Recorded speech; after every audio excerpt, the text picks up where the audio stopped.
for showing up. I'm going to be doing introductions where you're going to be hearing what the problems are and why we're here. You'll also hear what we are asking for, a call to action, and you should have one of these cards in your hand. It's called an I'm in card. That is something that we would like you to complete and hand in at the end. Finally, we will be taking questions at the end, and could you please write down your questions so you don't forget. Who are we? We're just a group of concerned citizens in El Dorado Hills, just like yourselves, and we're calling ourselves Citizens for Sensible Development in El Dorado Hills. We have joined forces with two other local groups, Save-Our County and Green Valley Alliance. This is the very first organized, informative meeting that we are having with those two groups who are from the rest of the county, so we are united in this. Our mission is to see that public concerns are addressed, environmental laws are followed, and hold our officials accountable. So I'd like to introduce from El Dorado Hills, myself, I'm Charlotte Durson, I live on Mormon Island Drive. Chris Berry, she lives in Versante, El Dorado Hills. John Raisler, who is from Four Seasons. And let's see, Lenny Petone, I always get your name wrong. Lenny Petone? Italian, yeah. He is a retired fireman and he lives up in Ridgeview in El Dorado Hills. Also not present is Stephen Noble from the Sunset Mobile Home Park and Anita Fang from Serrano. From Save Our County, we have Sue Taylor and Lori Harlan, also representing Shingle Springs Community Alliance. And lastly, but not least, from the Green Valley Alliance is Don Van Dyke. His wife Ellen cannot be here tonight, but they are very, very informative about everything that's going on. And I'm going to turn this over to Don. We're going to focus on 3 major development projects, even though there's 9 in the queue that have been proposed or approved.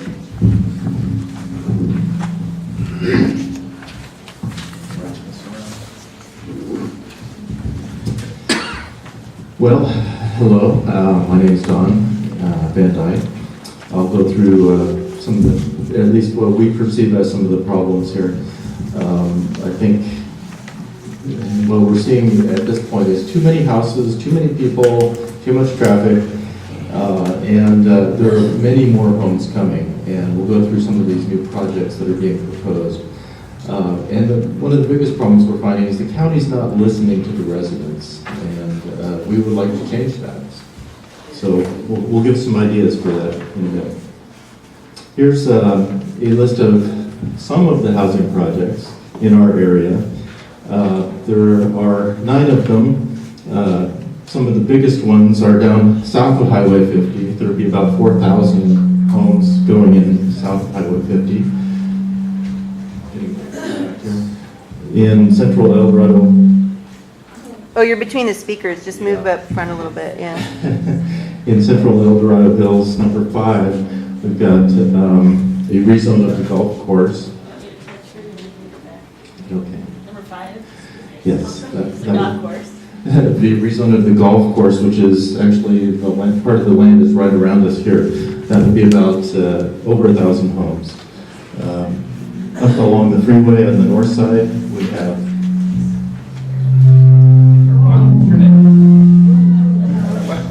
Turn it down a little bit. Yeah, your voice is over command. There you go. Try again. Can you hear me? Yeah, you're okay.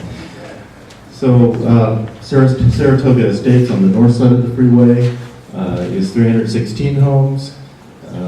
We have Dixon Ranch out by Green Valley Road. That would be 605 homes.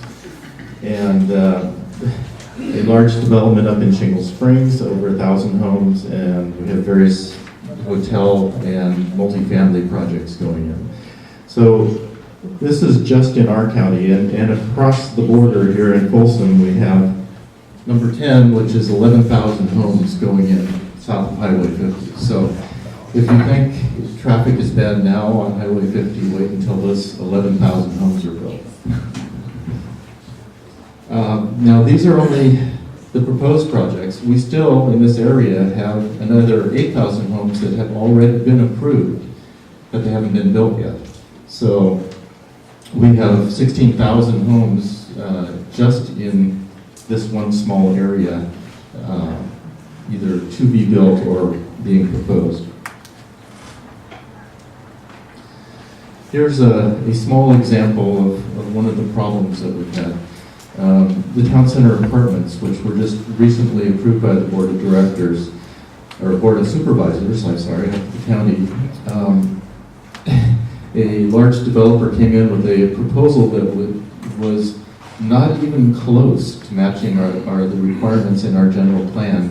It was 55 units per acre, but our general plan only allows 16 units per acre.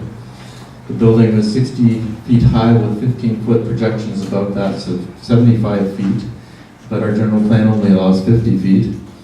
The area was zoned commercial, and they rezoned this to residential. The project was approved by the Board of Supervisors despite the fact that our local El Dorado Hills APAC group denied it. The Planning Commission at the county denied it twice, and there were hundreds of letters from residents saying this needs to be downsized. So, we're dealing with a board that, even though we're doing the right thing, or we think we're doing the right thing, they're still improving projects regardless. The next project has not gotten to that point yet, but it's might hit home with a lot of people in El Dorado Hills.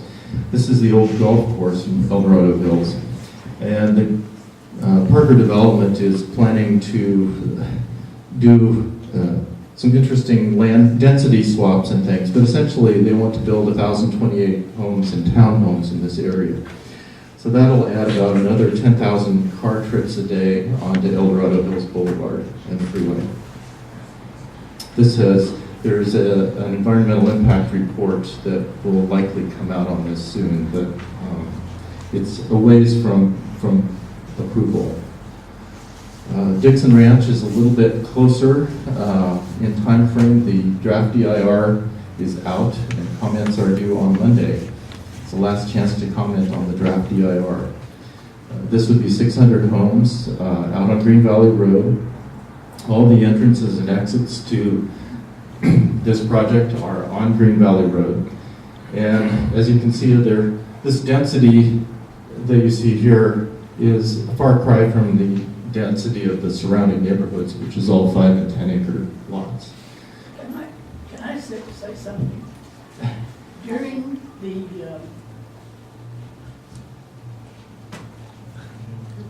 in November, the guy that was running against Penn said he was not going to go for any of this stuff. And now look what's happening. He lied. Well, I won't speak to specific supervisors at this point, but we have... You know what I'm talking about? Yes, I do. We have mostly a new board of supervisors at the moment, and so we don't know exactly how all of them are going to vote, but we do know who funded many of them. So, one thing I wanted to point out about these projects is, so far, other than, well, including Town Center, they're not a done deal yet. The developers are not entitled to build these projects. All of them require amendments to the general plan. Those amendments have to be voted on by the board. The California Environmental Quality Act, CEQA, says that if there's even a single significant and unavoidable impact, they can reject the project. Now, our board has never chosen to do that. And then we have various general plan policies that are designed to help us. But the problem, again, what we've been seeing is that the county ignores these policies and approves in spite of these protections. a big issue for us is Highway 50 and traffic. In our general plan is a provision that says Highway 50 traffic is not allowed to get worse than stop and go, which is, it's called level of service. So there's level of service A through F. F is the worst.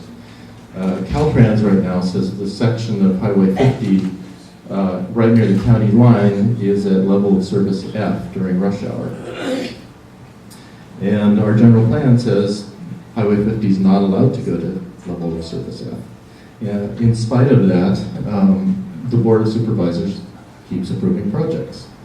So we need to hold them to our own general plan.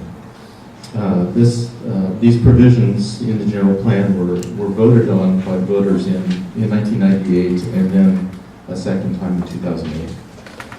We also have sections of Green Valley Road, El Dorado Hills Boulevard, and other streets that are at level of service F. And Caltrans says this problem only gets worse. So in the next decade or so, as we build more homes, just at the current rate, the level of service F that I talked about today is just from El Dorado Hills Boulevard to the county line, but Caltrans says it will be level of service F all the way up to Bass Lake Road and approaching Cameron Park Drive. Unfortunately, our county denies that this will happen. They have their own traffic engineers that somehow don't agree with Caltrans. In addition to water, the water report that just came out recently from the El Dorado County Water Agency says that our county, Western Slope, will be short by 69,000 acre-feet of water per year at build-out of our general plan. One residential house is roughly an acre-foot per year. So that's around 70,000 homes. The general manager there said that the current water supplies will not be enough to meet the projected demands and sustain the county's vision from the voter-approved general plan. In addition, in our county, we have tens of thousands of people on wells, and those wells are going dry right now, and there's no water to provide those people in the case of their wells drying up. So one of the big complications is that our water district, EID, rations out water to new development sort of on a first-come, first-served basis. So think of this shell game. They have currently 4,000 meters available, and as long as they have more meters available, like these 4,000, they keep saying, yes, we can service this new project. So go ahead and improve Dixon Ranch. It's no problem. Go ahead and improve Marble Valley. It's no problem. But then the meters are actually spoken for once the houses are finished and being finalized. So it's very funny bookkeeping that's going on. And all of us, all the EID ratepayers, will be financing this new infrastructure to pay for the new development. As I mentioned, the county doesn't hear us, and part of it is our problem. The developers have a lot of face time with the board and with the county employees. That's what they do, 8 to 5. The rest of us have to work at other jobs. We have a development services director who states that his job is, and I quote, to facilitate development projects. Our view is that development directors should take a neutral stance on development and represent both sides. And as I mentioned before, the county planners are ignoring the fact that Highway 50 is at level service F. So we need to find our voice. And really what we're asking for is just that the county live within its means. We're not saying stop all the development. We're saying don't build any more big housing subdivisions until road capacity issues are taken care of. We have planned for the traffic and found a way to finance it, and the same for water. And at this point, I'll hand this over to Sue Taylor.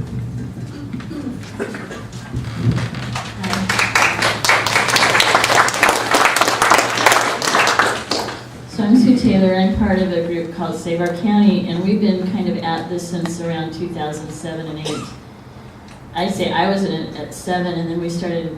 I started reaching out to other people, and then we formed a pretty neat group. So we've gone around and tried to educate other communities about the issues that are happening, and we worked with the Shingle Springs group, and they became the Shingle Springs Community Alliance. And they were being confronted with the project Sandstino. You may have heard about that. And it's very similar to the Dixon Ranch project that you have in Dorado Hills. And they petitioned the government, they questioned the board and asked, and were continually ignored. And so we had a huge community meeting, about 200 to 300 people showed up, and we gave them options, and they actually filled out a survey at the end. And when your government doesn't listen, you basically have 4 recourses. And the first one is recall. You can petition to have a board member removed from office, but you can only recall your own board member that is within your own district. What many people do not understand is that our board members have jurisdiction over our land use. It takes 3 out of 5 votes from the board to approve or deny a project. So many of these projects are hanging on 3 votes. And some of them, if they require general plan amendments, will take 4. The other option is an initiative. And an initiative is for citizens to petition adoption of law by ballot measure. When we presented these 4 options, I'll get to the rest in a minute, to the Shingle Springs community, they voted on doing initiatives. And so they mostly sponsored what was Measure O to protect their community based on the community region lines, and then they helped Save Our County to do 2 others. So that group independently, hang on a minute, sorry, I thought I turned that on, raised around 24,000 signatures for those 3 initiatives. And that's without hardly any funding. And the one was on the ballot this year, and then 2 will be on the ballot for 2016. One of them is Don mentioned the Measure Y issue. It is just to restore it back to the 98 version where we took the 4/5 vote back away from the Board of Supervisors to allow gridlock. Right now, most of these projects on the old version would not be approved because without the vote of all of the people, they cannot approve projects that would create level of service F on the freeway. So that was one of them. And the second one is just we're asking the board to adopt the policies in our general plan, which is a roadmap for our development, that were promised in the 04 general plan before they move forward with more of these land use changes. So those are coming in 2016. So the other options were a referendum. Referendum is pretty hard to do. It's after they approve a project, you have about 60 days to go out and get signatures from around 10% of the county voters. Then it has to go, it's like they approve something, you get out and get the signatures to object to it, and then it has to go to the ballot to be decided whether it stays approved or not. It's something that the people in the city of Placerville did when the city adopted redevelopment. They went out and needed 700 signatures and got 1,100 and stopped that in the city of Placerville. But with the county, you have to get probably about 10,000 signatures, so that's a little harder. And then the last one is litigation. This can only be filed in a certain window. It's costly lawyer fees, but it's what the groups did together with the town center apartments because it was our last remedy to get the Board of Supervisors to follow the law. And we had about 30 days to file against the town center, and the board violated almost every policy that we had to approve that project. And so we felt like they keep pushing the envelope, and this is the only way to say you need to stop. And then aside from that, over the last several years, by direction of the Board of Supervisors, the El Dorado County Planning has been heavily involved with developers in overhauling our existing general plan and zoning ordinances. They are planning on having this completed by June of 2015, that's this year. The 2014 initiatives were an attempt by different community groups to stop the perversion of the general plan and our existing zoning. The developer lobbyists are well-funded and very well organized. They spent $1.1 million this last campaign against these initiatives.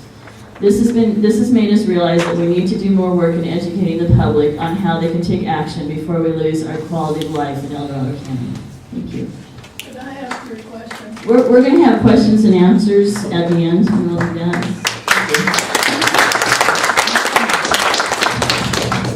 Hi, I'm Lori Parlin, and I'm the founder of the Shingle Springs Community Alliance. And you might be wondering why I'm coming down here from Shingle Springs. Well, it's because we're finding that communities from all over the county have become really frustrated with our land development process. But I'm here to tell you that there is something that you can do. What you need to keep in mind is the developers are counting on us, the public, not to participate in the process. And what we've found is that by coming together as a community and staying involved in it, we do have our voices heard. So, thank you, Don. Here's our call to action for you. The best thing that you can do is, I have learned that knowledge is power. And so on the one handout we gave you when you came in the door, on the back side there's the map. And down in the lower right corner, there are some great community websites that have been put together. We don't expect all of you to go out and become land use experts. I highly don't recommend it. There's so much to it. But if you just kind of peruse some of these websites, the GVA stands for Green Valley Alliance, SOC is Save Our County, and I guess they put did you put the government website on there? I'm not sure if we actually remember to put that on there. But if you just go on Google, and Google El Dorado County Planning, it comes up right away. So, and just kind of start perusing websites and get a feel for what's going on. Here we go. And so after you feel comfortable, get a little bit informed, know what's going on, what we highly recommend to get involved is I'm hoping that all of you, when you came in, signed up on the sign-up sheet and got on the email list. We're going to create an email list so that we can send you little notices. We won't burden you with a whole bunch, but when there's something important going on, we want everybody to know. And the easiest thing for you to do is forward it on to your friends. Tell everybody you know. Get them involved. Get them interested. And if there's something big coming up, what we'll do, it might say action alert, please call the supervisors, or please attend a board meeting. There's a lot of little things that all of us can do together to get involved. And that's how you make a difference. Now, as Don and Sue both said, keep in mind that sometimes we do everything we're supposed to do as citizens and our voices still aren't heard, and those supervisors sometimes still approve projects, they ignore us. So, what you need to know is, as we did with the Town Center Apartments, we ended up suing the project. And we have a really good example. There was an ARCO AM/PM project on Green Valley Road, where some of the safety concerns weren't addressed. And so an actual El Dorado Hills resident sued on that project, and she won. And the great thing is, when you sue on a project, because somebody's not following the law, the odds are really good you're gonna win. And when you win, you get your attorney fees back. So that's a great success story to show you that we, the citizens, really need to start holding our supervisors accountable for when they approve projects that are opposed by the citizens. Let's see. Oh, okay. So I'm encouraging you. I'm hoping that everybody got one of these I'm in cards, meaning I'm in, I'm ready to take action. You got one of these cards when you came in the door. So please take a moment to fill it out. There's a lot of suggestions, ideas on here of things you can do. Some of them are big, some of them are really small. But I think if we all come together as a community and get involved, we can make our voices heard. And then you can just drop it off at the table before you go out today. So, together, we can do great things to protect our quality of life in El Dorado Hills and in El Dorado County. And this is the end of our presentation to give you information. I'm guessing that some of you probably have some questions. So if we don't immediately have an answer for you, because that could happen, please make sure we have your contact information so that we can get back to you. And we'd like to keep the questions and answers kind of brief so that we're not here all night and that everybody gets a chance to be heard. We didn't end up getting a portable microphone. I'm really sorry about that. So you might have to yell your question and we'll repeat it and we'll do the best we can. And who is going to answer questions? John? I think all of us will. Okay. Anybody who can answer a question. Are you going is to best. stand up or just sit? And make or- sure it's a question, please. Yeah. And not Do you want the mic, John? a Or? diatribe and a statement. No diatribe, sorry. We're turning the mic over to you. Okay, question. John. On the back of this handout, housing project, I thought it would help. You got board of supervisors and planning commissioners. It almost looks like the planning commissioners are lined up with the board of supervisors, but that's not the case. Could you tell everyone which planning commissioner represents which district? Oh, okay, I'm sure you guys in the back did not hear the question. On the handout that we created for you, the board of supervisors are listed in one column, and then the planning commissioners are listed in another column. And inadvertently, we did not match up the district supervisor with the district planning commissioner. So I'll just go down really quick. If you have a pen or something or are interested, I'll tell you really quick what they are. Shiva Frenson is District 2. Brian Bierkamp is District 3. Michael Rinaldi is District 4. Sue Novacell is District 5. And then Ron Michalako is District 1. From their email address. Is it? Oh, thank you. So for the planning commissioners, they don't have it in their email address, right? Okay, so I'll go down that for you. Thank you. Very observant. Rich Stewart is planning commissioner for District 1. Gary Miller is District 2. Tom Heflin is District 3. Brian, is that Shino? Shino, I don't know how to pronounce that. Thank you. District 5. And then Dave Pratt is District 4. So we inadvertently didn't line those up. Thank you for putting it out, John. Anybody else? Maureen, I have a question. Can you please go over what people can do for the EIR for Dixon Ranch that is due by Monday, February 9th? Actually, I'm going to have Don handle that because he's taking the lead on the Dixon Ranch project and I don't want to give misinformation. This is the draft environmental impact report that is out currently for Dixon Ranch. Comments on that document are due Monday at 5 p.m. And it's a huge document. It's 1,500 pages. I wouldn't expect people to go through all of that in detail. But if you have one or two specific concerns, send an email to the planning commissioners and the board of supervisors. It could be one sentence. It could be one paragraph. Traffic, schools, water, any of those. Again, after legally, the county has to respond to your questions in writing, and that would be included in the final environmental impact report, which would probably be out about 45 days after this draft. Can I ask another question? Yes. The person that is on the committee, or rather whatever, if they own the property that they are selling, are they allowed to vote on it, or are they recused? The question is, I think you're perhaps alluding to the fact that our District 1 supervisor owns land right adjacent to Dixon Ranch. And he is Dixon Ranch. He is recusing himself from any votes on this particular project. Oh, he is? Yes. Our supervisor owns the land near Dixon Ranch. Can you elaborate on that? Our District 1 supervisor owns a little wedge of land. If you're familiar with where the strawberry stand is on Greenbelt Yes. Road, there's a propane tank there painted like a cow. He owns that parcel of land, which is right at the entrance to Dixon Ranch. Plus more on the road. Right. It's shown on the map here if you want to come up afterwards and look at exactly where the parcel is, but it's shown here. It's called out with the name of the owner. Who is it? Ron Michalako is our supervisor for District 1. And he has repeatedly told us he will recuse himself from any votes on this bill.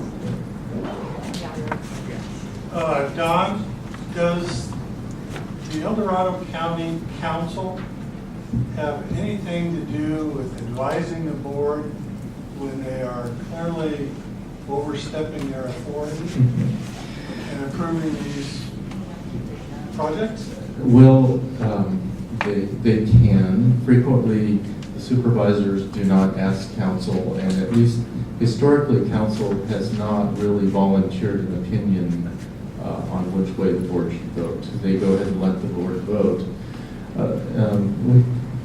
Our small group has retained a land use attorney that explained to us some of the games that are played by developers in the county.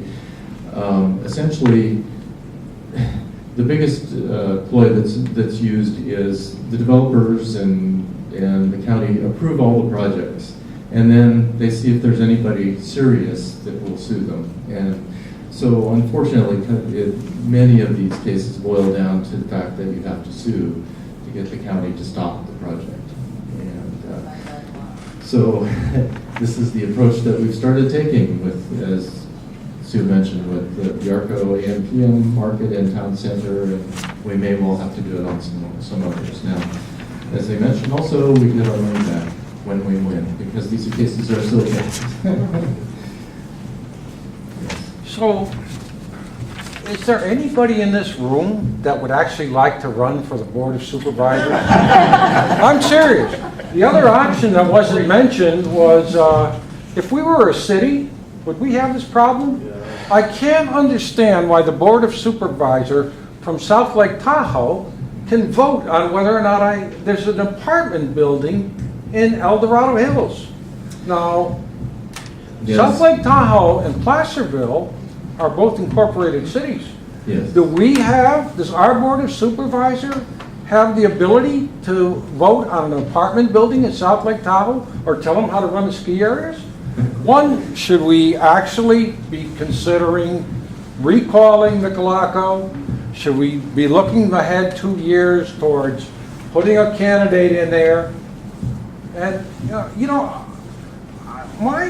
my sense of the apartment building in the town center, which brought along all this stuff, I don't know if it's good or bad. I don't think we'll really know until it's put up there. And the 250 units are nothing compared to Blackstone and the development that goes from what's the road, Latrobe, all the way to Bass Lake. There's going to be thousands of houses there. That little apartment unit is nothing compared to that. Why should a guy from South Lake Tahoe or out of this county have a vote on this? This smells of somebody being paid off on this. Well, this is a typical problem in a county-wide bureaucracy. El Dorado Hills tried to incorporate some number of years ago. 2004, John was heavily involved in that. That was shot down. It was very expensive and long, time-consuming project. Is that not a reasonable thing to? I would think in the future we're going to be a It city. may be a reasonable thing to investigate, but clearly we would need enough people to want to help do that. Recalling supervisors is certainly doable. As far as town center goes, you may not think it's a big deal, but again, we bring it up as an example that it doesn't even come close to the parameters of our general plan where it was. How can this happen? So, Do you have a status update on that town center development, the apartments? well, as I said, Save Our County, Sue's group has filed a lawsuit on that. Is there a settlement conference coming up? Yeah. Okay.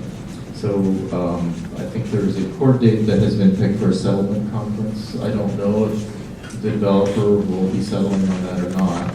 If they settle, great. If they don't, then it goes to court. So when you say settlement, I'm not really, I'm familiar with it, so does that mean that they would agree to not build or build under the plan, under the criteria of the general plan? Well, the two parties would get together and try to negotiate a compromise that would be agreeable to both parties. So then you would have to change the general plan? Well, the general plan has already been changed for the town center apartments. They made a number of changes to the general plan and the El Dorado Hills specific plan just for those apartments. I've never seen the planning department move so fast in our county. Is that a votable change? Not by the public, it's votable. The Board of Supervisors voted to make that change. And they have the power to do that. Yes. Okay. they do. So I have a question. Are you suing the county or are you suing the developer of the project? I'm not clear on that. So I want to make sure you know that we're complying with the Citizens for Sensible Development in El Dorado Hills. We're trying to give El Dorado Hills more of a voice to help you to stand up for what you need to do for your community. So the question was, Who are we suing? who are you suing? So basically, you're suing the Board of Supervisors to withdraw their approvals and the developer for their development. So Save Our County helped a group in the Missouri Flat area. They approved a project that was pretty horrendous towards Herbert Green. They didn't mitigate the traffic. They just said the school will have to deal with it, and it was pretty horrendous.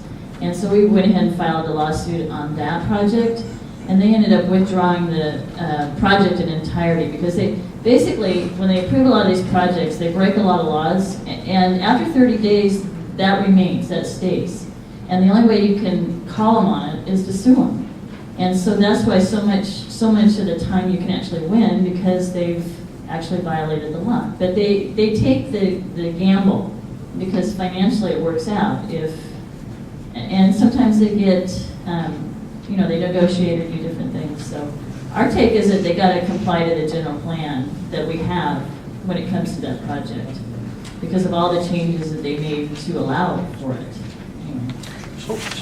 Hey, we have a question here, yes. How are they being held accountable? I mean, aren't they really there to be looking out for the best interests of the citizens of the county? I mean, who's holding them accountable? So he's asking who's holding the Board of Supervisors accountable? We are. Yeah. The people. You are. And basically, Lori and I have been watchdogs for quite a while. We go to every Tuesday Board of Supervisors meeting. We have almost a dialogue with the Board of Supervisors back and forth because it's us and them.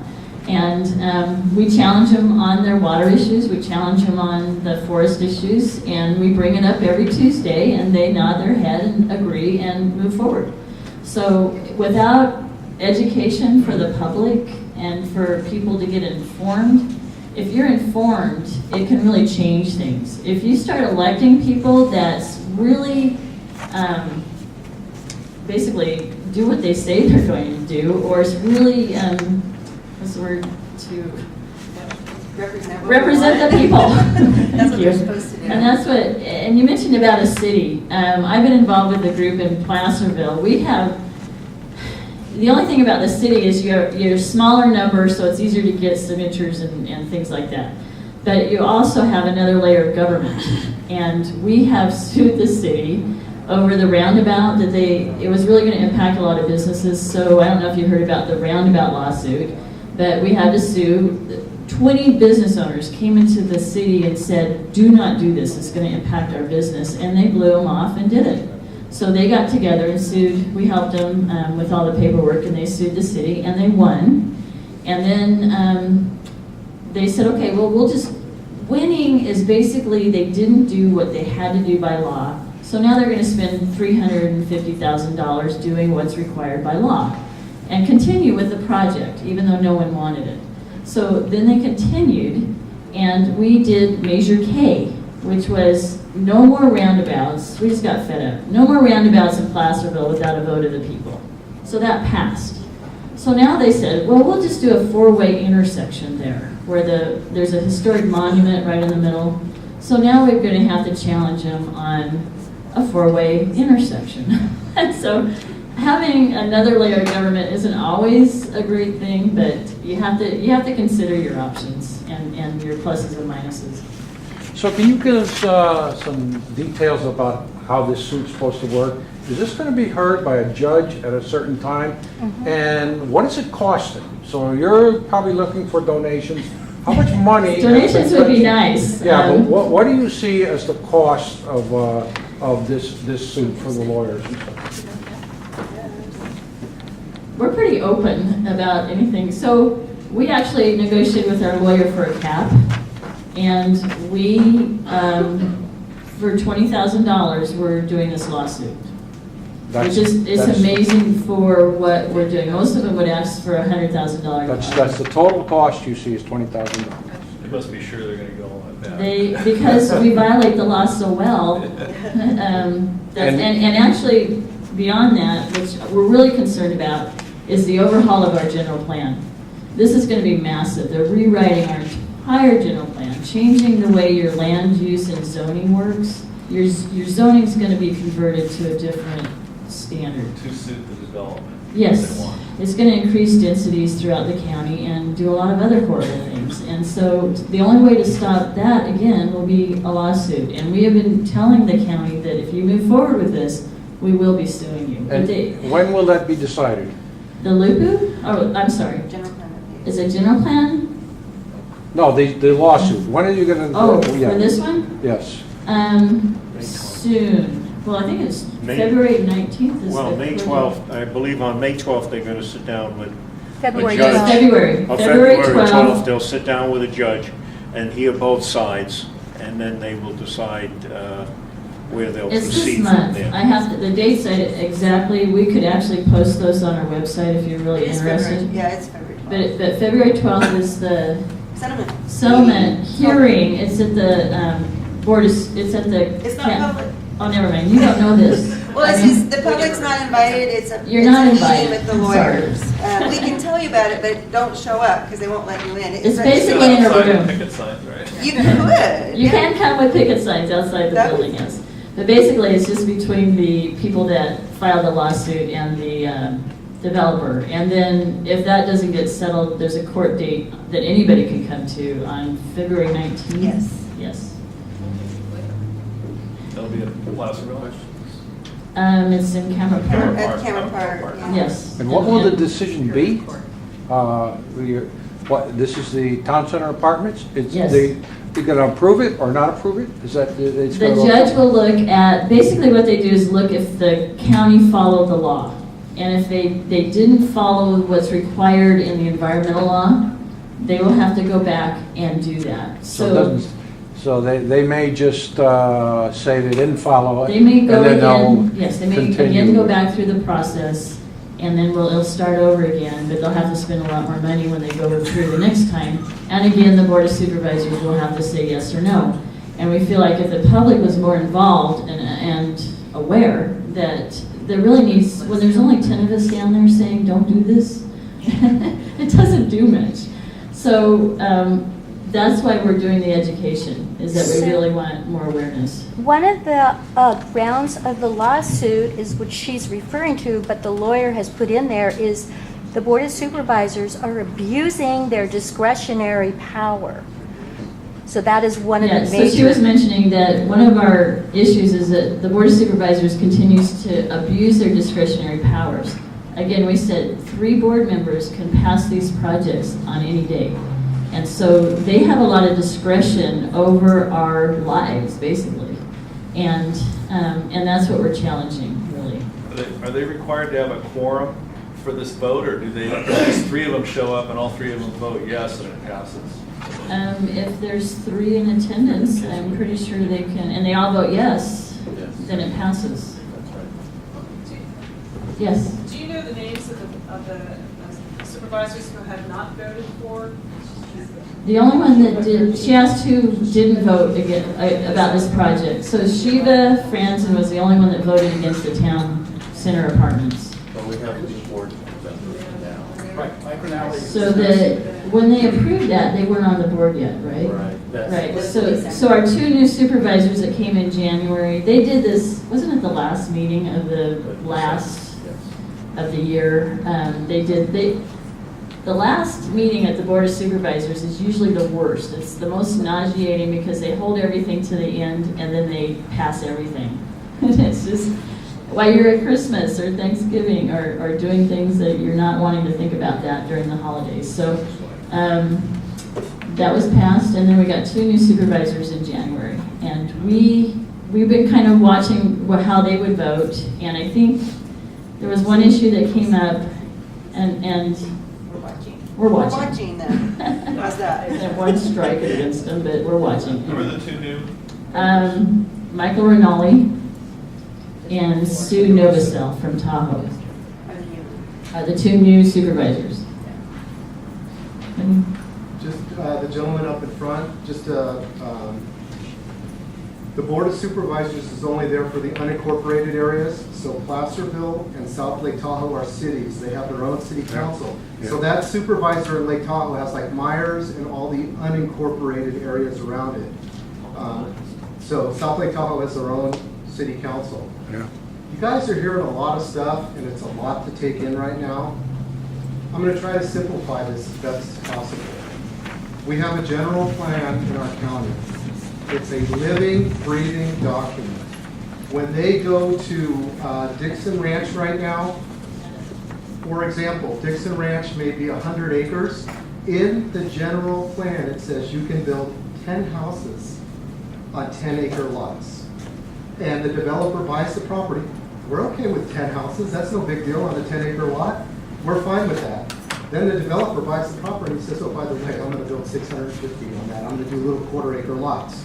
And that's what we're telling the Board of Supervisors to play by the rules.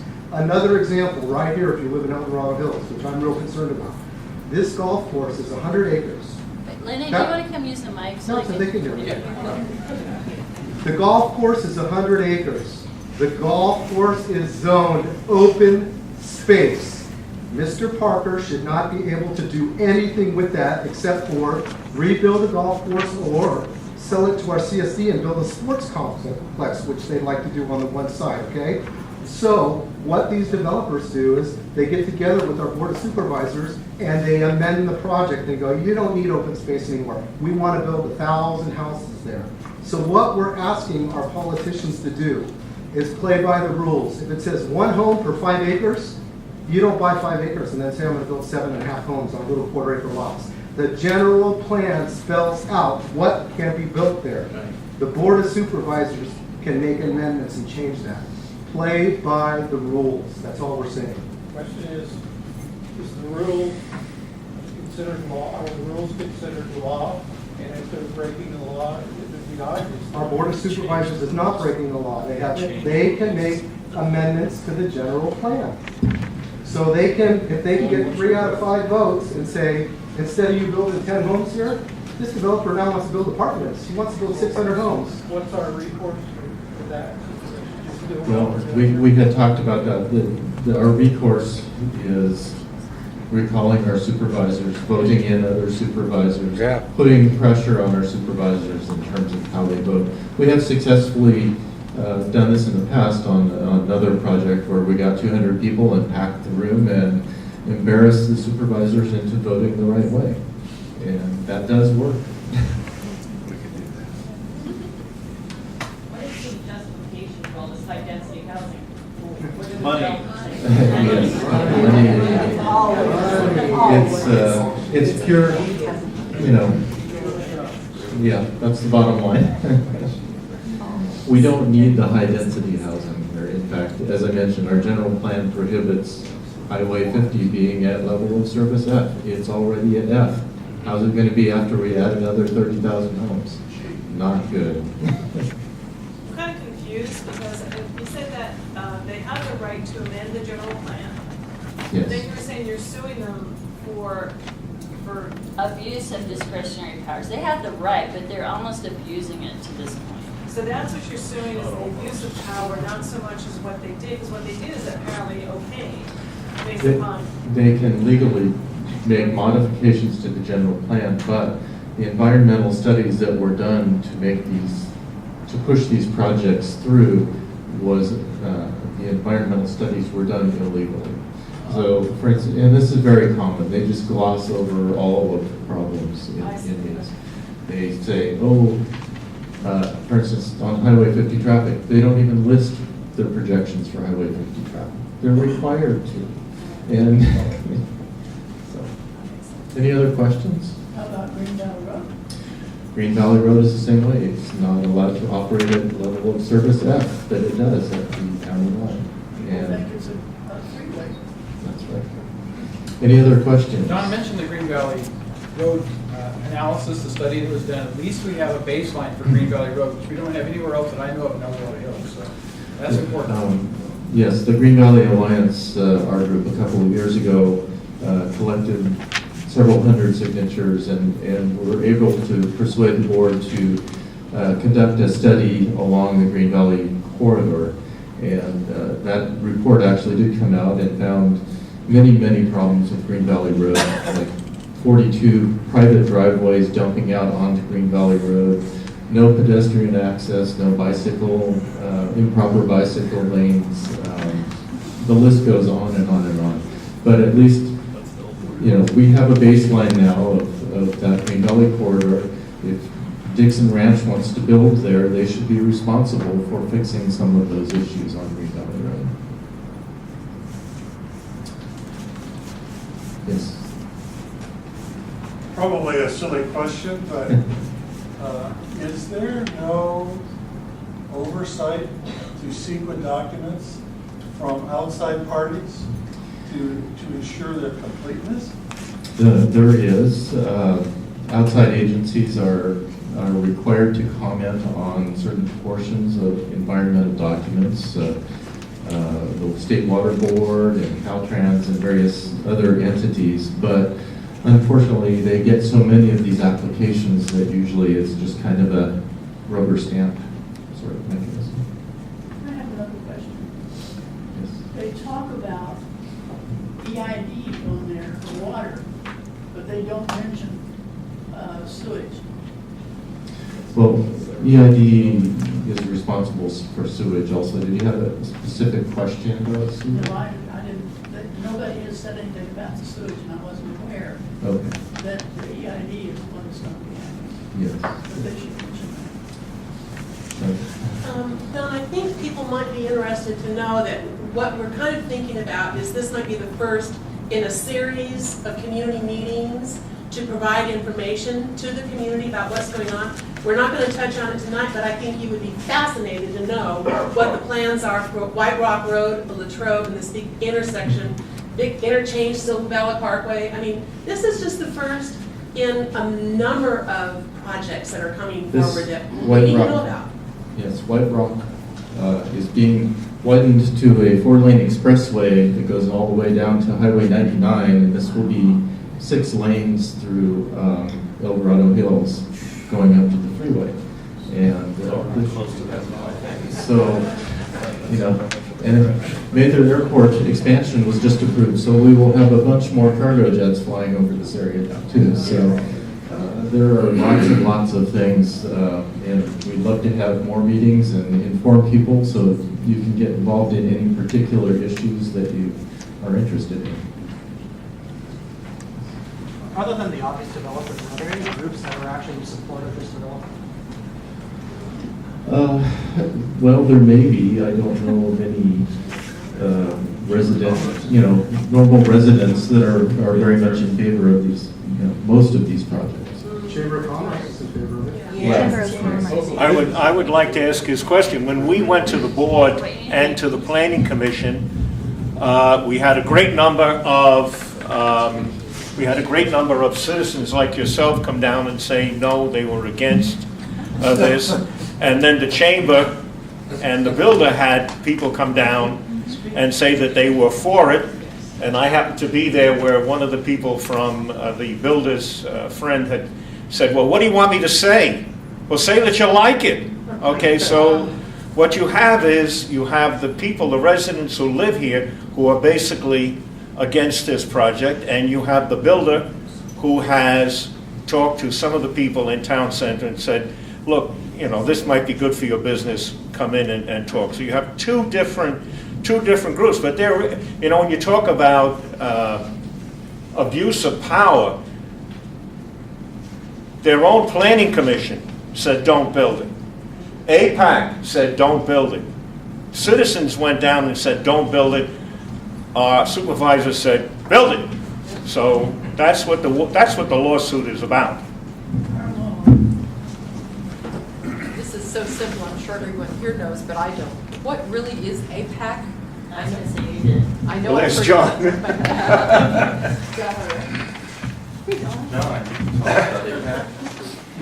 APAC is an El Dorado Hills area group. It was originally started back in 1981 for the area plan. Supervisor Bob Dorr created an area plan that was required before the general plans evolved. So we had an El Dorado Hills Salmon Falls area plan that was approved by the Board of Supervisors. Later, then a general plan was required of the county, so all those area plans were dissolved.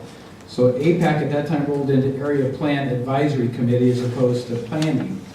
So it's an ongoing committee formed in 1981 that reviews new development projects, changes in terms of traffic circulation, those kinds of things to determine the viability of the proposed project. Is it the right scale? Does it have the right amenities? Is the infrastructure coming in the appropriate timeframes?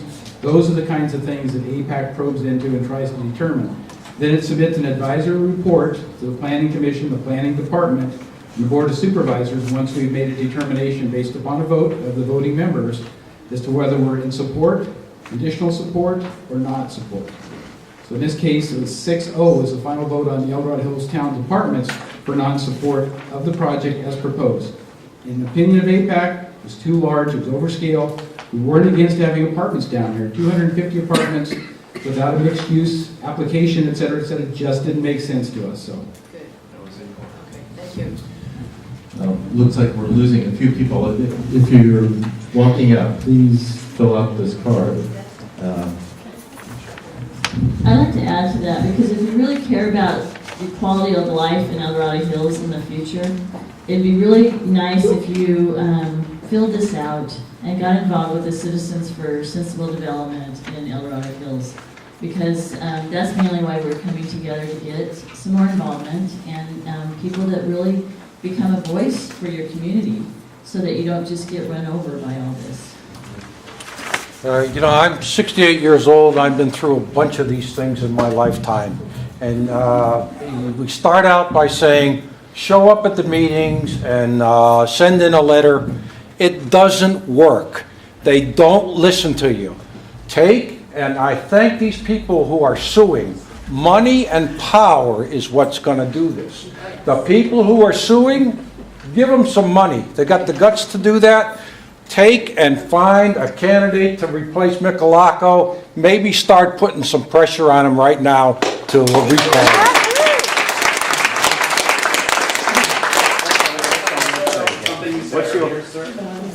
We have a website that you can go to where you could look at how you can contribute. It's the Save Our County website. Save Our County website that's on this, and it contains information on how you can contribute and help and find out more information. It's just a statement, really, regarding kind of what you said earlier, and again, this is an El Dorado Hills thing. It's not really an El Dorado Hills thing, it's an El Dorado County. Yes. If you want to beat this kind of thing, you have to work together and fight each one of these things as a group. If we are here, I particularly am less interested in El Dorado Hills because I live in Cameron Park, but I'm very interested in Marble Valley. Again, it takes everybody supporting each other on these type of things to battle these issues. I'm not here, I'll be glad to cast my vote ballot against any development anywhere where they're violating the general plan, like you said. But you have to do that for every part, because again, the votes in South Lake Tahoe matter just as much as the vote here in El Dorado County. Another thing too, even with the population here in El Dorado Hills, I saw so many more signs for no on all these measures in this area, right? Less going up 50. There's a lot of influence in this community here.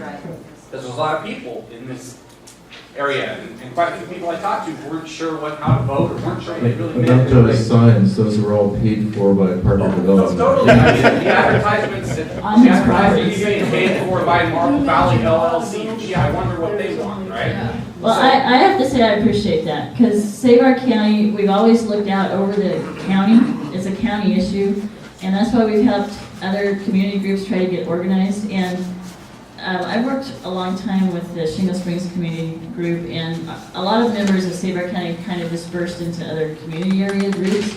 And we've decided to kind of bring them more together. We call it the coming of the clans. We want to And we need an El Dorado Hills plan, so that when we call out for action, we can all work together on these things. We can support Placerville because they're being attacked by the same thing, That's what it takes. or Cameron Park, or we have to work and Tahoe. We actually met with a group in Tahoe and Myers, and they're feeling the same pressures and issues, and they're also, so when we blast out, if you go on the Save Our County website, you can actually put your email address and you'll get a blast when we send out information.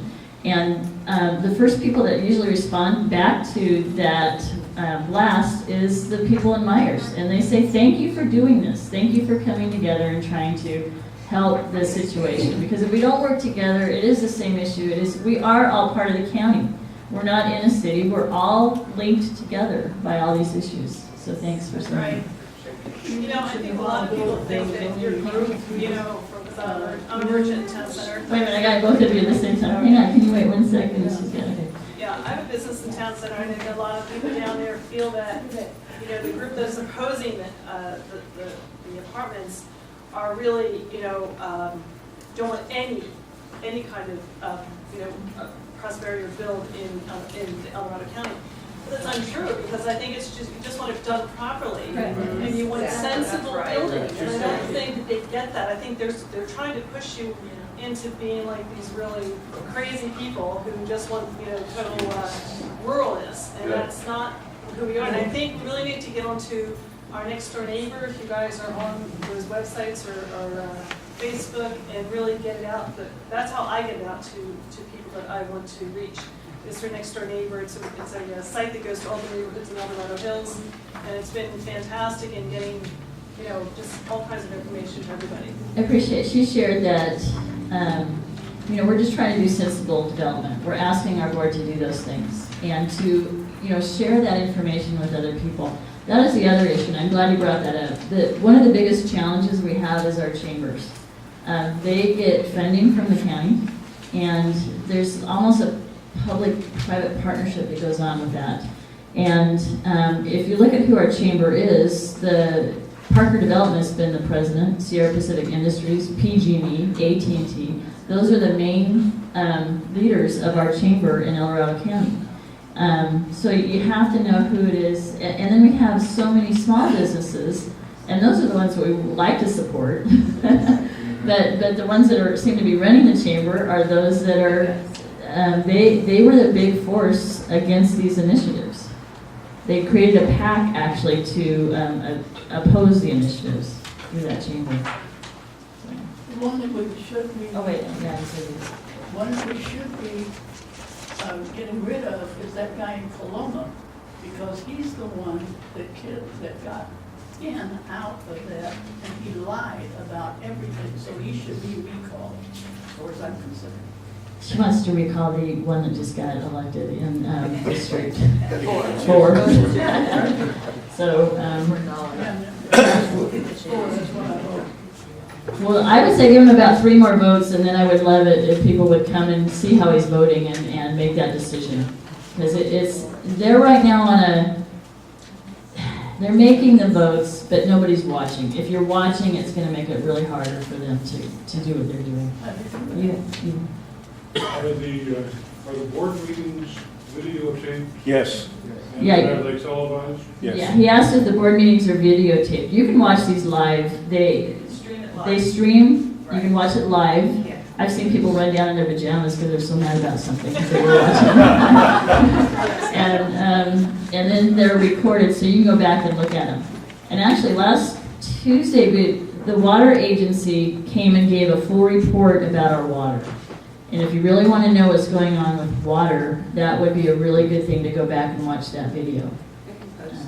And we'll just post it on the our county website, so you can just go there and see that. But the agency is actually trying to go out and get some more water because of the needs, and that's why they came up with the number that they need to do. You have to show a need to get more water, but they don't want to know. It's almost a catch-22 that they have to tell the public that we will be short 69,000 acre feet if we try to implement our full general plan, but that build out. And that's just talking about what's in the general plan. None of these projects we're talking about here are included in our existing general plan. Yeah, these are above and beyond. All these higher density projects are beyond what we're already approved for in that plan. And another thing, I'm glad water comes up. Something I haven't heard from anybody here yet is public safety. Does anyone want to take a guess how many sheriff's officers we have in a 24-hour period in El Dorado Hills? 42,000 people population. And this is confirmed, I confirmed this with the sheriff. At any one time, we have one sheriff's officer available for El Dorado Hills. When this apartment complex came up, I asked Supervisor Nicolano, I'm a retired fireman. I know a lot about fire and police services. I said, you better get funds available for 2 or 3 more officers. Read the Village Life, a lot more crime going on lately, huh? Notice that? And our supervisor said, we don't need any more sheriff's officers. One's enough. On that We're a note, city of 42,000 people. you mentioned about what laws are they breaking, or in the sheriff made comments on the town center apartments, and he asked for that complex he would need 2 more deputies. They just blew it off. They didn't even they didn't mitigate. You list all the impacts, and then they should be doing something to mitigate those impacts, and they didn't do anything. So you will need 2 more deputies just for that complex that they're not going to get. You had a question? It sounds like you guys are doing some really great work, but it sounds like it's also getting maybe worse, and it doesn't sound like it's going to be very scalable. So, is there a strategy to try to get ahead of this? And we're down to lawsuits, and that's why we want to build up a financial chest, actually, because it is a lot of work to do this for everybody, and they're not going to take us serious until we start holding them to the law. And so that's the other, purpose for this. We need the money to challenge them, and that's why we hope that you, and all, but we would encourage you to spread the word and help. The people that have funded this town center apartment are coming from all over the county. So when you said, we have to work on this together, there's a group that saw what this impact would mean for you guys, and they chipped in the money to start this. But we're far from having it covered. So it would be wonderful to have you telling your neighbors, we need to help. We need Then to, when you win it, Yes. you get the money back. Yes. and that's our goal, is to win it and put it back in there, and then help other communities with the same kind of issues. I'll get to you in just a second. In terms of scalability, though, we have a group that is reviewing 2 or 3 environmental impact documents, and it turns out they tell the same lies over and over in all of these. And so we are getting together with an attorney to put together a bunch of white papers so that we can just take these off the shelf and hand them in as comments on all of these projects, and we don't have to reread all 1,500 pages of each one of these reports. Yeah, I have a question about, you go to the meetings for the board of supervisors, right? Correct. And how many people in the audience? 2? No. No, there's probably about 10. Well, actually, most people there, we call them suits. There's a lot of people that they come for the different items, and they're usually involved with that item. It might be they're getting something from that item or something. So public, we've kind of been trying to educate people. They have what's called open forum at 9 o'clock. And so you can come down and say whatever you want at 9 o'clock. So at different issues that we're frustrated about, we'll have people that will come down and make statements at 9 o'clock. Well, I just want to reflect that in the surrounding community, we have a board of HOA, board meetings. And in the past, there has been no one, maybe 1 or 2 people going there. And so the board of directors, they say, what's the problem? And they say, yeah, no, or whatever, and then they're out of there. In the last 6 months, we've generated a lot of people going to the board of directors, maybe 40 or 50. Wow, good. They are now, they're publishing a lot more information. They're getting, they're really paying attention to what's going on. So I'll be the first to volunteer to go to these meetings. Anybody else want to go?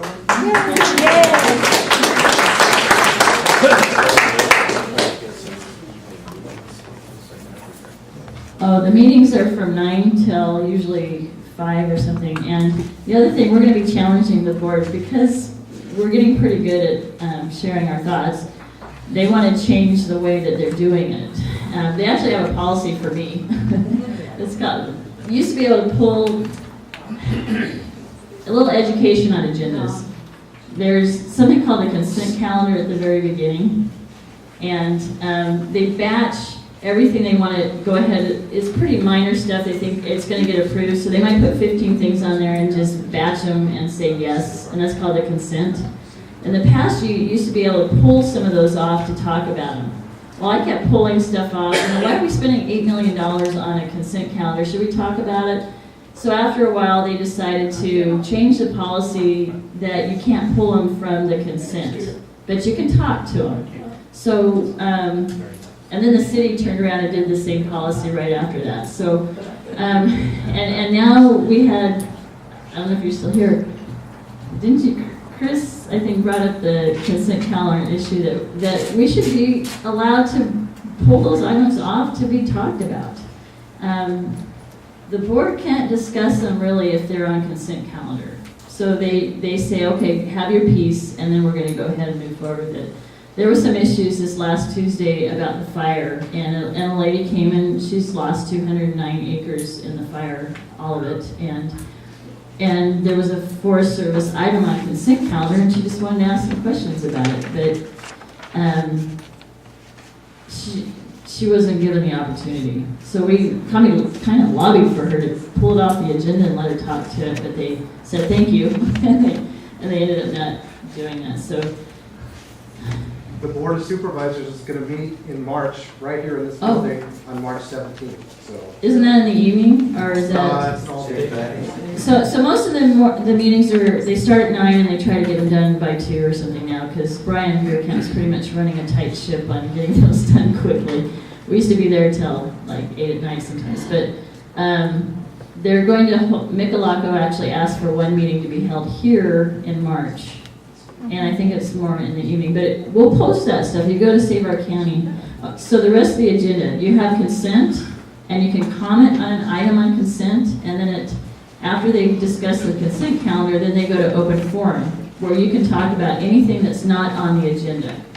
And then for each item that's on the agenda, you get 3 minutes.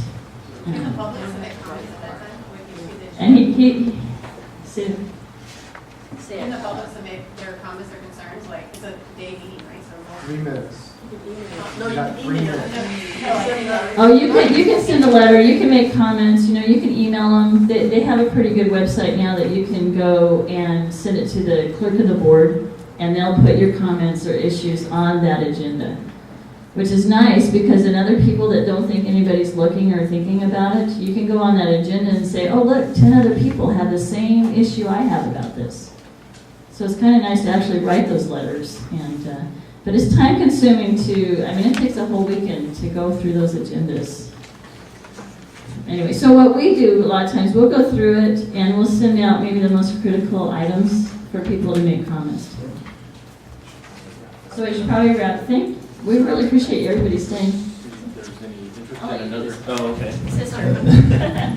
Yeah, I think people are kind of getting fatigued here, but I just wanted to see if there was any interest in having another meeting in, any specifics about other projects. If people would be interested, please give us your email addresses, and we can focus in a little more details, for instance, on Central El Dorado Hills golf course plan or anything else.